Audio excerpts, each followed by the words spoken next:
Well, good morning. Good morning, everybody. It's time to get your attitude adjusted. Because, sometimes the news is not so good. But luckily, I'm here to cheer you up about all those things. A little dose of better attitude. Get that day going. If I lecture you about vaccines, you're going to go. Don't worry. There will be no lecturing you about vaccines. Indeed, I'll be arguing that you do have a constitutional right to avoid them. So you're going to like that part, but wait for it. All right, before we get going, it's time for this simultaneous sip, the best thing that's ever happened in the history of the universe. And all you need is a cup or mug or glass, a tankard, chalice or stein, a canteen, jug or flask, a vessel of any kind. Fill it with your favorite liquid. I like coffee. Join me now for the unparalleled pleasure, the dopamine hit of the day, the thing that makes, everything better. Just everything. It's called the simultaneous sip, and it's going to happen now. Watch it. Go.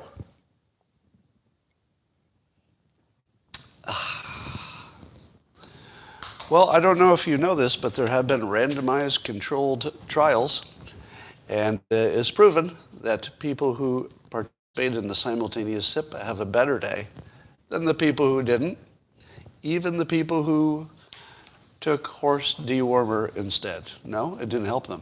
But coffee did. Coffee did. Well, Alyssa Milano, you know her, famous actress, and supporter of Joe Biden.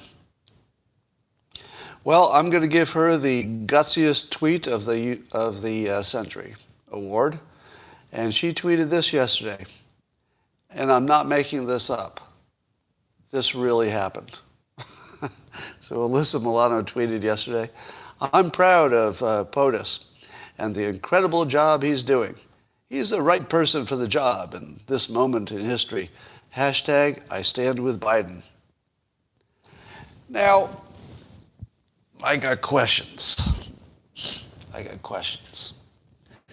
Is Alyssa Milano the only person in the universe who hasn't noticed that there's kind of a big mistake Joe Biden made recently and maybe is still making? We don't know.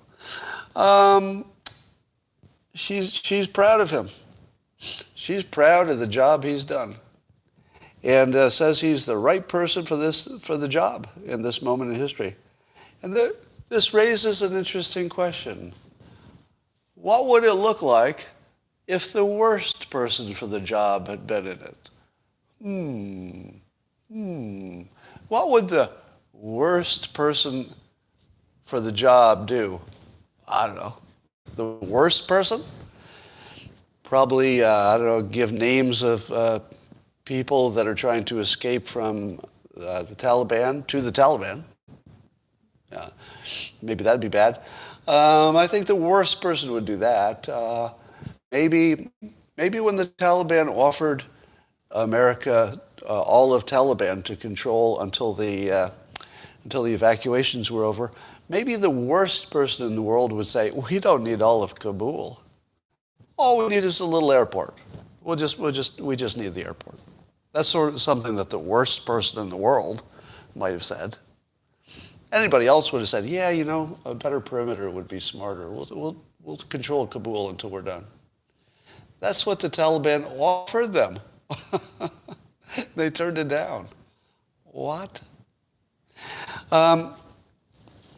So thank goodness we don't have the worst person for the job. Here's news that I consider fake news until somebody proves it's not. And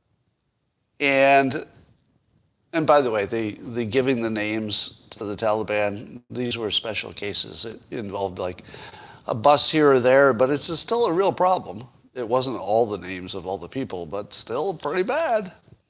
Although, to be fair, they don't have many options right now. So the fake news is that Chase Bank closed General Flynn's account there because they didn't want to associate with his reputational risk. Do you believe that's true?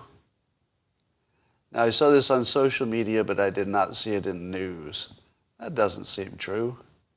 I would say this is a little bit too on the nose, right? I'm seeing Richard says it's true. I'm seeing other people saying it's true. Here's what I would look for. I would only think this is true if it came from General Flynn's Twitter account. If General Flynn tweeted this, well, it's true. If he's the only person who didn't tweet it, or let's say he didn't tweet it at all, or he just didn't mention it, it's not true. Somebody says it's his own Telegram. Oh, Twitter banned him? Let's say it comes from his account, though, some other account. All right. So I would say that I'm going to call this fake news unless I heard it from him and from Flynn. If somebody has something on social media that came from Flynn, that you actually did a screenshot yourself, not a screenshot you saw, but a screenshot you took yourself on social media of Flynn confirming it, then I'll believe it. So just his brother tweet. I don't trust his brother. I wouldn't trust his brother. I would trust only Flynn. Any other source doesn't count. But by the way, Richard Thomas, more proof. Scott's a right-wing shill. I'm going to put you in timeout because I'm going to hide you, Dick. Literally, his name is Dick. So, Dick, you're in timeout now. So, what else we got here? I love the daily CNN Anecdotal Persuasion. So, as you know, CNN is trying to give you one story per day of somebody who wishes they got the vaccine. They sure wish they got vaccinated. And they're going to be one a day forever until you all get vaccinated, I guess. So this one was a woman hospitalized with COVID, comes home to find her husband has died from it. So she was in the hospital and didn't know that her husband was literally home watching the pets, and he died of it while she was in the hospital. Now, there's no direct mention of whether they were vaccinated, but they weren't vaccinated. I don't think so.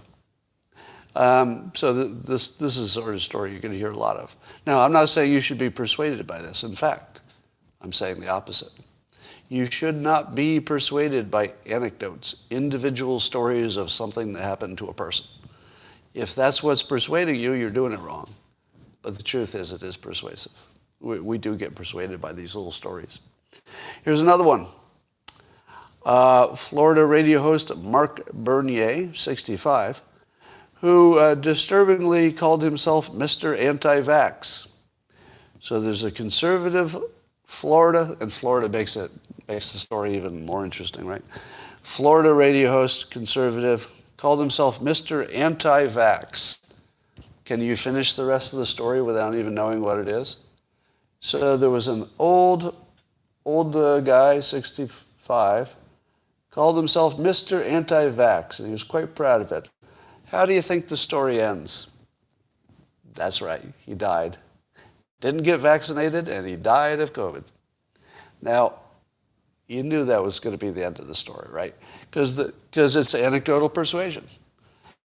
And if the story has that little twist, oh, he was anti-vax and he died. Yes, you're right, Anne-Marie. 65 is not old. I correct myself. But certainly in terms of COVID, it's within the risk category-ish, the beginning of the risk category, I'd say. And he's the third broadcaster to die from COVID. I think they mean the third conservative one, right?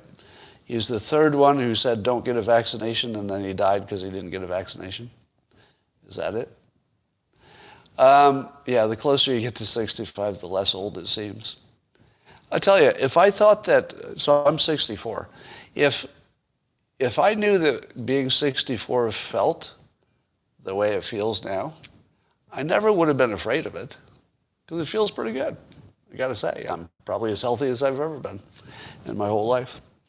But this story about the Mark Bernier who tragically died after branding himself Mr. Anti-Vax, this is the type of story that tells you a lot about yourself, doesn't it? What was your reaction to the story about somebody who was anti-vax and then died because he didn't get a vaccine? You kind of were amused. Some of you were. Some of you, were maybe had a more human reaction and just thought it was tragic and that's the end of it. But I hate to tell you, I was a little bit entertained. And that says something really bad about me, doesn't it? How many of you had the same reaction and found out that you suck, just like I did? I found out I'm a bad person because it kind of entertained me. I mean, that's really bad, isn't it? I'm being honest. Now, I'm not saying that I'm proud of it, because it's not really a reaction you should be proud of, but I suck. I suck. Yeah, and it's a tragedy, and I feel bad for the family. But the reason it was in the news is that somebody thought I would be entertained by it. And they were right. Sorry. By the way, I don't care if you get a vaccination, so it's not about that. It's more about whether you suck as a human being, and I guess I do. So, I'd like to say again that there are two positions on ivermectin which would reveal you to be not part of reason. I've said this before, but I have to say it again. If you're positive that it has been proven that ivermectin works, that hasn't happened. So you're not really part of reason if you think that happened. But if you're positive it doesn't work, and that it's just horse dewormer, and it couldn't possibly work, well, you're not part of reason there either. Because plenty of evidence, there just isn't proof. And we get those two confused, right? I would agree that there's no proof that ivermectin works, but there's a ton of suspicious-looking evidence, right? So if you're not uncertain about ivermectin, you're in the wrong place. I saw a graph today. Somebody, I think there was AJ Cortez, sent this graph on Twitter. And it's a graph that's showing that the African countries that used ivermectin have very low death rates from COVID, whereas the African countries that do not use it so much have much higher death rates. So that's all you need to know, right? If the countries in Africa that used it are doing relatively great, and the ones that didn't use it are doing relatively sucky, that's all you need to know.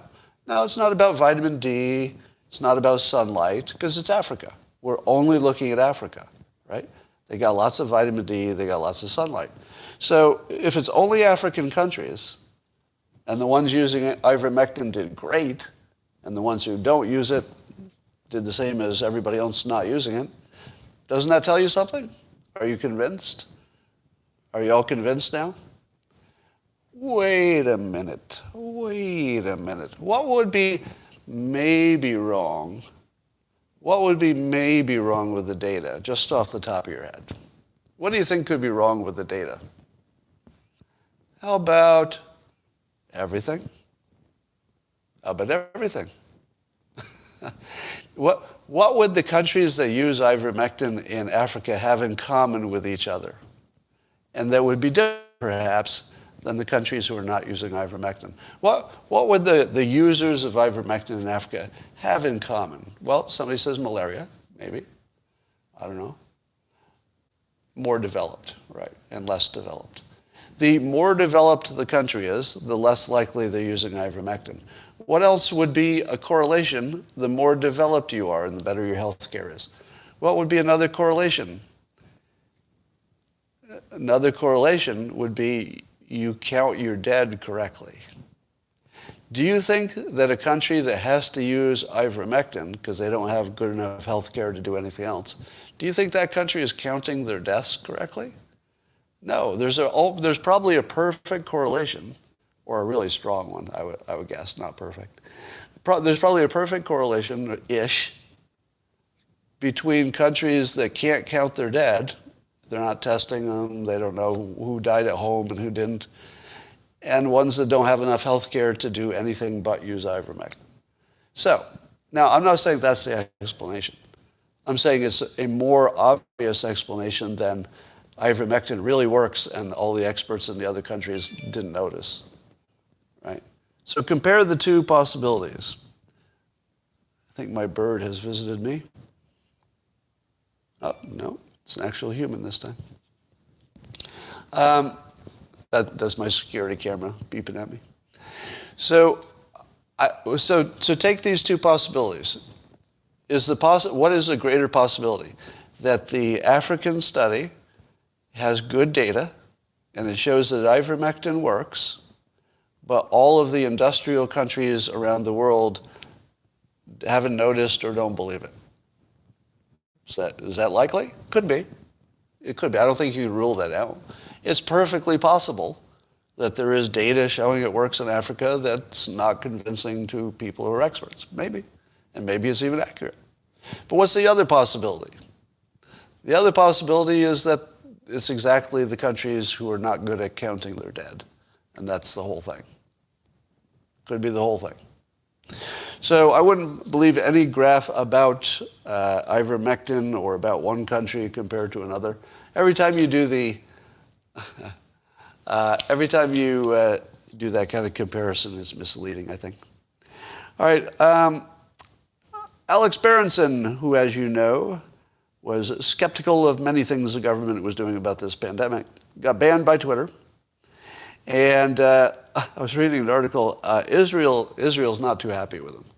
So Haaretz, a big Israeli publication, was mocking him for his takes on Israel. And apparently he was claiming that the vaccinations weren't working too well in Israel. So this is an article in Haaretz. So this is their claim. I'm just passing it along. And the claim is that Alex Berenson was saying that the vaccinations weren't working in Israel. So his initial claim is that they just weren't working. It wasn't keeping anybody from dying. But once the data was overwhelmingly showing that that was true, apparently he changed his attack to, well, they might be preventing some COVID, but what about the side effects?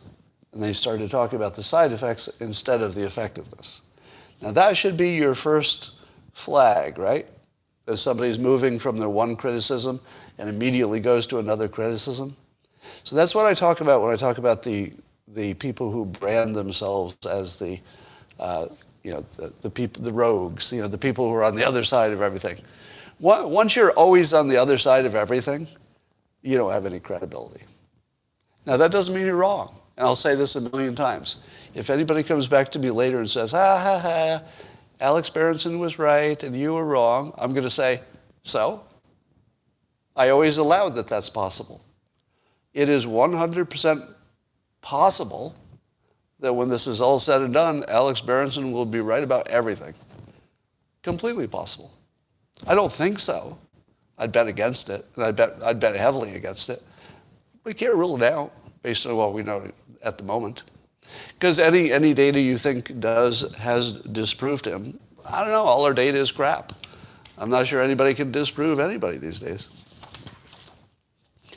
All right. Let's talk about your constitutional right.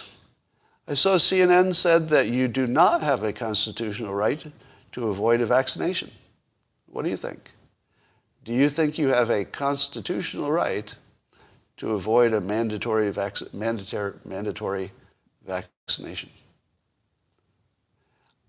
So the argument is there are other vaccines that are mandatory, and those have passed constitutional muster. So, for example, we all have to get a polio vaccination, right? I think that's one of the examples. And it's mandatory. It's mandatory. So doesn't that prove that there's no constitutional right for it? Well, here's the thing. If you don't get the polio vaccination, or there could be other vaccinations in this example, but I'll just use polio, you would be putting your fellow citizens at risk.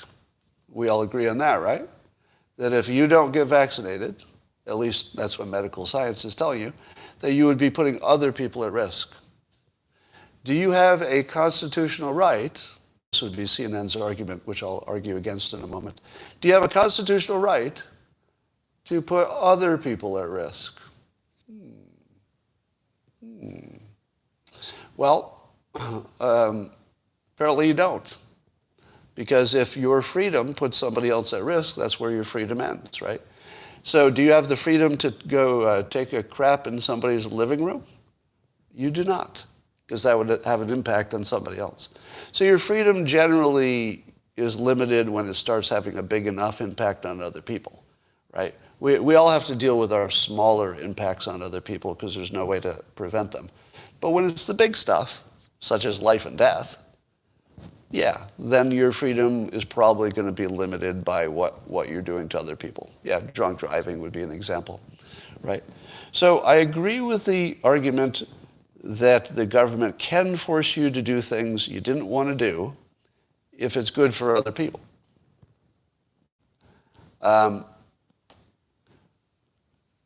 Yeah, I see your comment, Justin. All right. But here's my take on it. What if you genuinely believe it would be dangerous to you? Now, I can't remember ever thinking to myself, hey, if I get these, I don't know, polio vaccinations or other, I don't remember ever thinking that it would kill me. Like I was never afraid of it because it felt like it was tested enough, even if it wasn't. So at least I didn't feel like it was dangerous. But what if you feel like, whether you're right or wrong, what if you feel like the vaccination would be dangerous to you? That's different, isn't it? These vaccinations are not analogous to other vaccinations. Because with the other vaccinations, you did have a fairly good feeling that they'd been tested well enough, they weren't that unique, and that they were working against something where a vaccination works.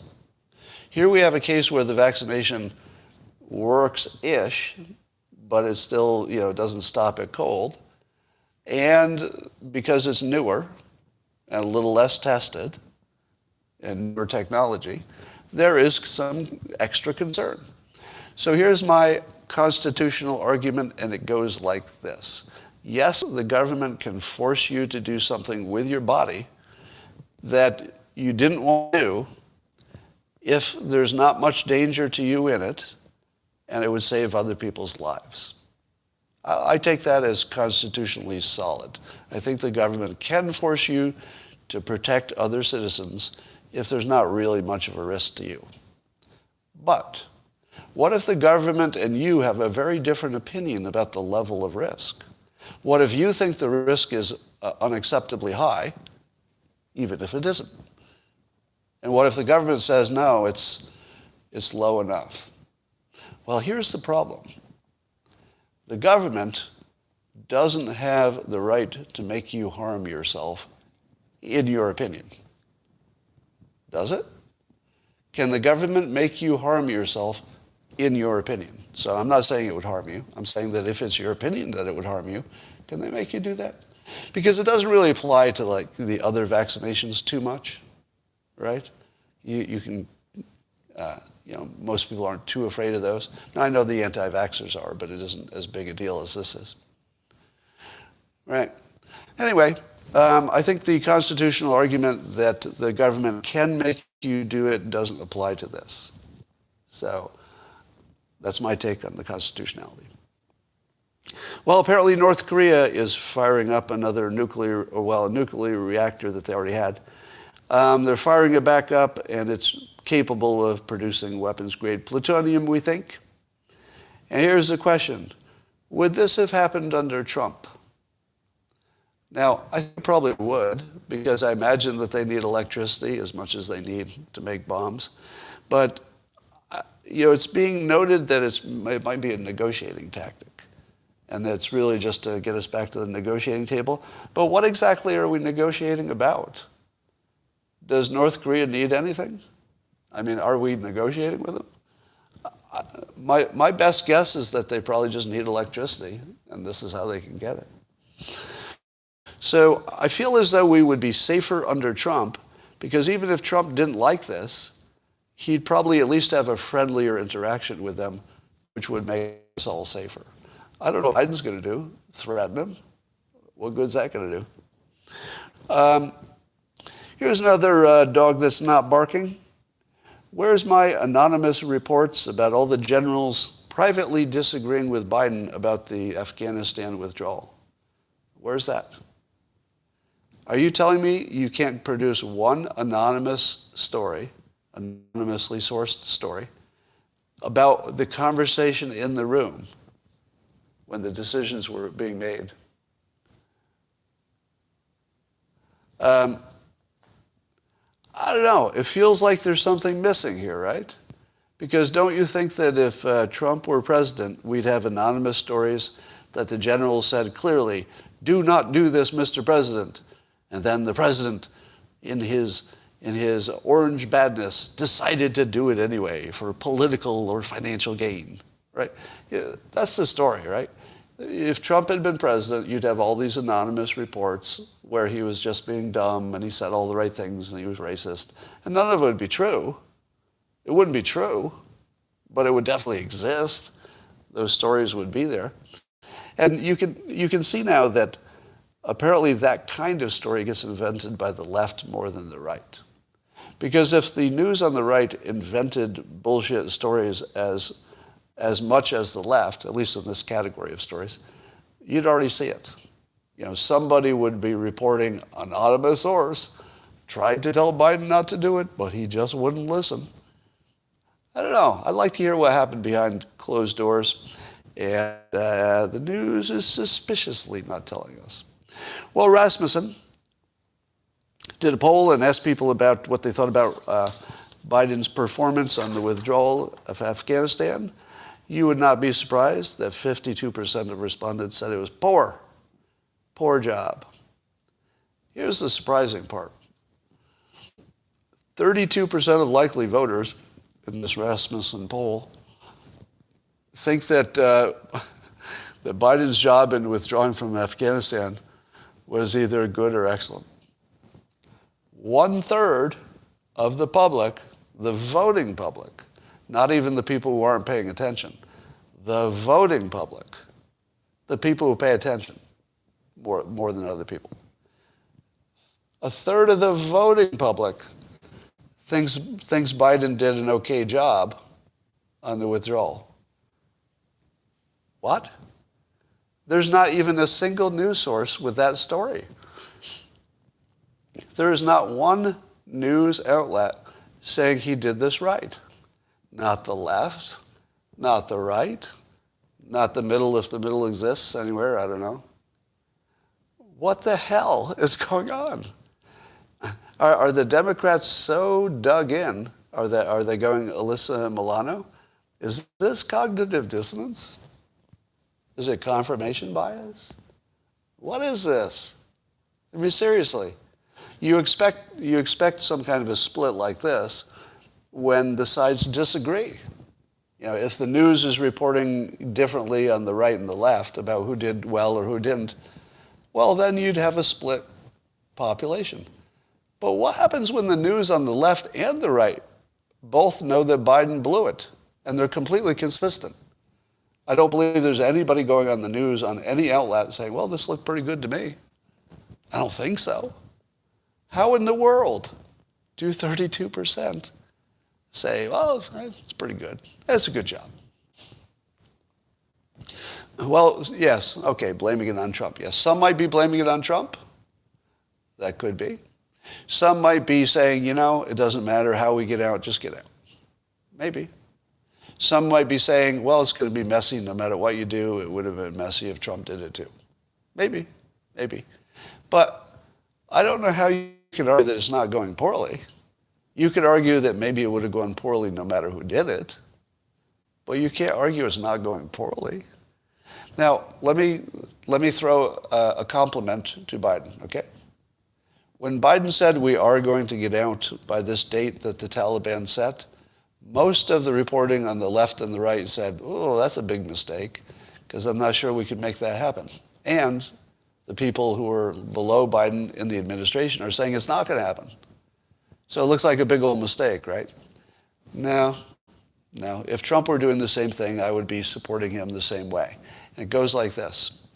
Biden is talking to the Taliban, right? And he's trying to treat them as respected partners at least long enough to get our people out. right? What he says after we get our people out might be different.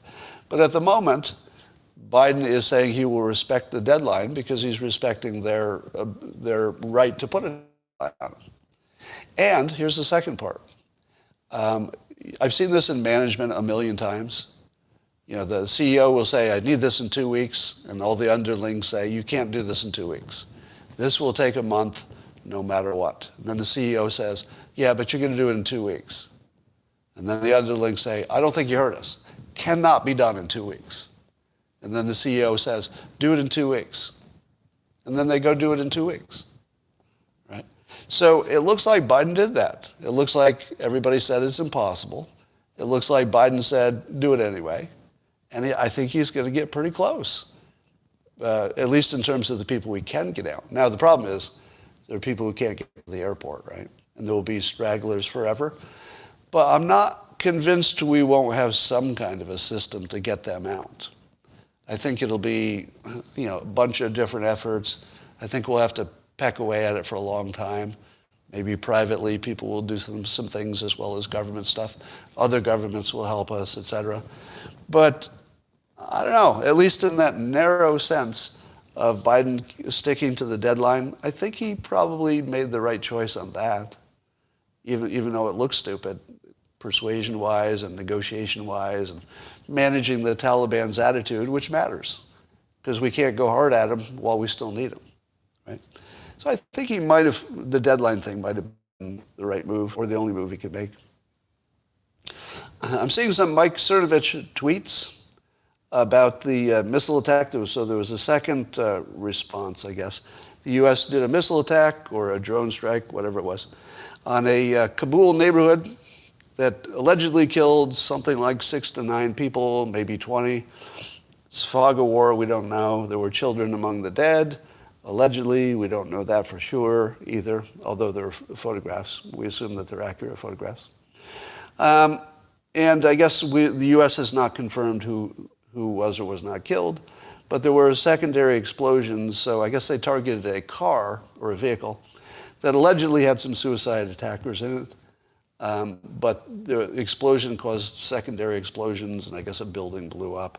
Now, that doesn't necessarily mean that there were explosives in the building, but it's indicated there might have been. So, did you notice there's not much news on it? So I saw the Cernovich tweets, and I thought to myself, my God, that's a big story. And then I went to the news to check on the story. And it's almost being ignored in American media. CNN has one minor headline on it, and the headline doesn't even refer to it directly. Like you have to get into the story to find out it even happened. So they're definitely underplaying it. CNN is underplaying the hell out of this. And I had to read about it in foreign press. I had to read about it in The Guardian. I had to read about it in Al Jazeera. And I had to read about it in Spectator. What country is The Spectator? I don't even know what country that is. Is that America? Oh, Newsmax is covering it, somebody says. UK. Spectator's the UK. Well, there's something disturbing about how well this is being hidden from American public.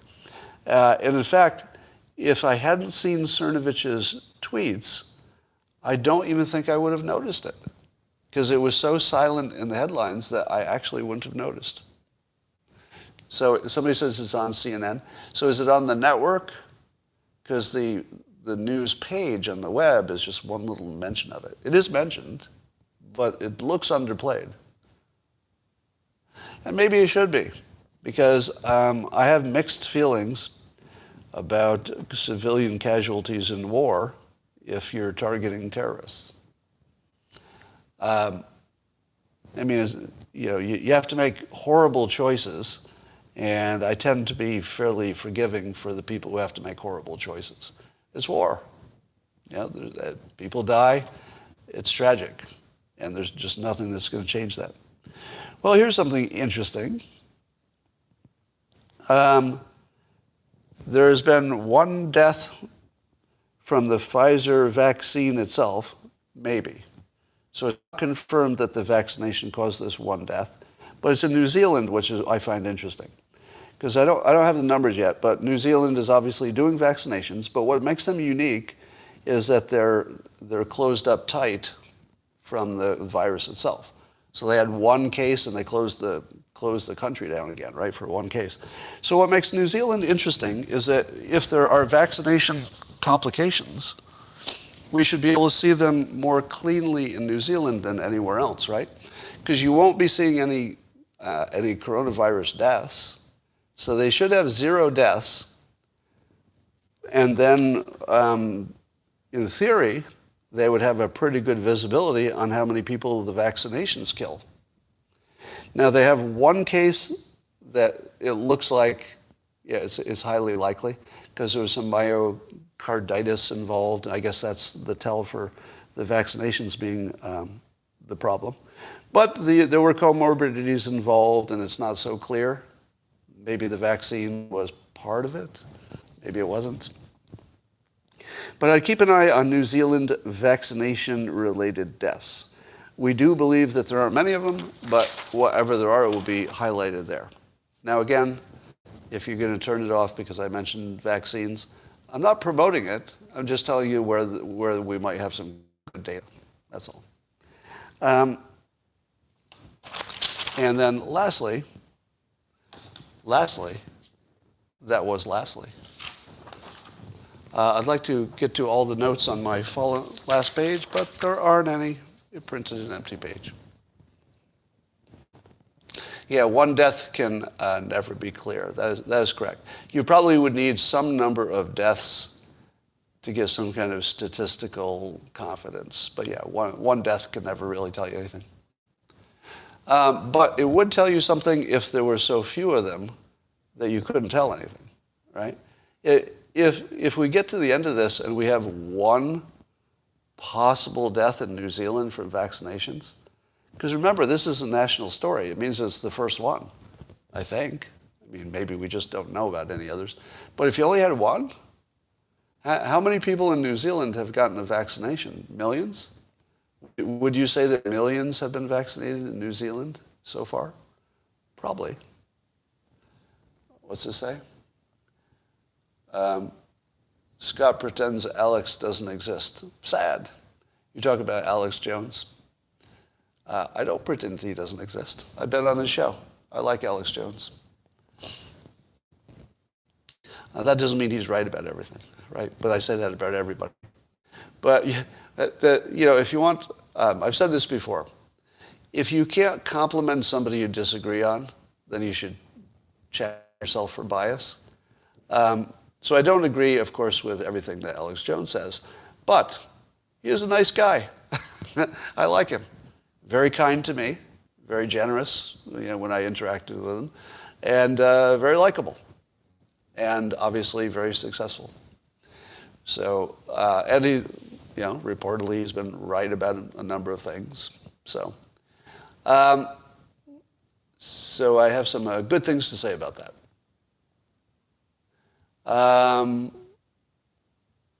Yes, the head of the UN Climate Summit, I'm seeing in the comments reminding me, blocked the nuclear energy from attending. That's right. There's a UN summit about the climate, and they decided that it wouldn't be appropriate to have the nuclear industry there.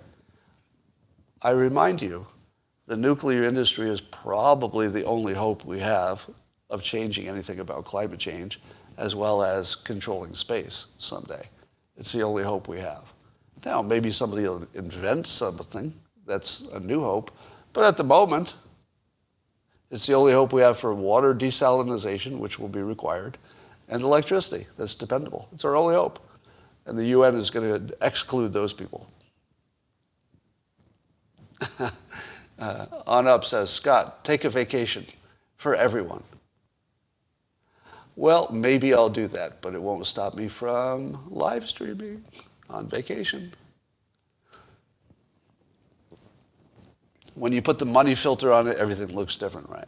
So follow the money. That probably has something to do with the nuclear industry being frozen out. Yes. All right, I'm going to run, and I will see you tomorrow. Talk to you then.